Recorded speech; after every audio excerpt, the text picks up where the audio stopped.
Okay, hello. I'm going to be going over methods, loops, and arrays. And I'm going to start with methods, go on to loops, and then finish with arrays. So basically what a method is, it's a set of code that does a specific function. And every time you call it, it will do that function.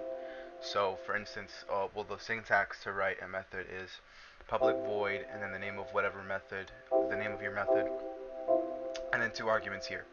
I name mine int x and int y, and the name of mine is addition because I wanted to add two things, x and y.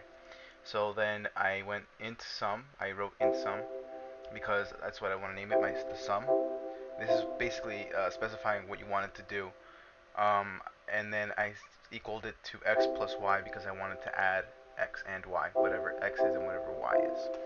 Then it will print out your sum on the screen. It'll print out your sum is, and then whatever x plus y is. So when you call it, you want to call it by putting the name of the class, um, and then I set a specific letter to it because it makes it easier. And then I said new. I put new and the name of my class, and then this. That will basically um, that'll basically call it out. And then you to use it, you put the letter here. I put I for mine, and then period, then the name of your method, and then it's going to give you two integers here. Here, let me just do it for you guys so you can see. So when you put I and then period, it'll give you all these options. So I'm going to click on this one, hit enter, and then it gives you the x and the y. I'm going to add 2 and 2. So delete this one. Oopsies. 2 and 2. And then when I run this, it should say your sum is 4. And there it does at the bottom. Now moving on to loops. Loops basically, it executes a set of code forever until it has something to stop it. So basically, what my loop is doing here, it's going to list out all the numbers from 1 to 4. So I called it by, well, I specified it by putting int, and then I named it my number, made it equal to 1. So this is a while loop. A while loop is the easiest loop. It says while my number is less than 5, print my number. So then what it basically does is it checks if the number is less than 5, which it is 1, it prints it out. Then it runs this, which basically this adds 1 on every single time it loops.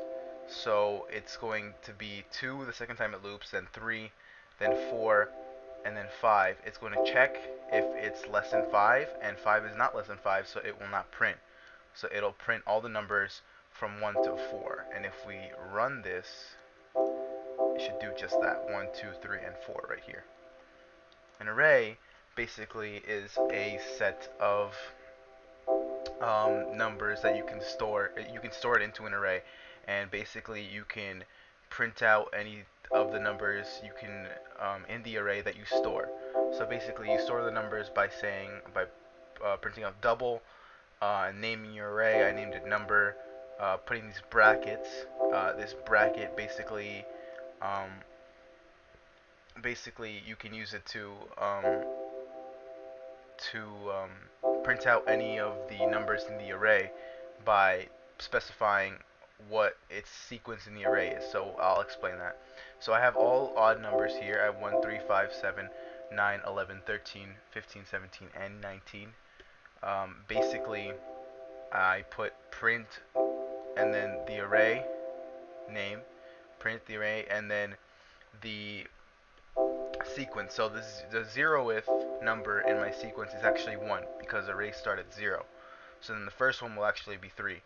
So this is going to print out the first 6 numbers in my array. And this is different than just printing out systemout.print ln and then 3, because this is not part of the array. This will just put 3. And it'll when you have an array, it'll also, instead of just writing 3 or 5, it'll write 5.0, 3.0 to make it a little more specific, so you can have decimals in there too as well. So if we were to run this, basically, it would print out the first 6, and then it would print out 3, just the letter. I mean, just the number 3, and that is exactly what we got. So we got 1, 3, 5, 7, 9, 11, and then the number 3 at the end. So basically, that's all you really need to do to understand loops, methods, and arrays, and they're actually very simple.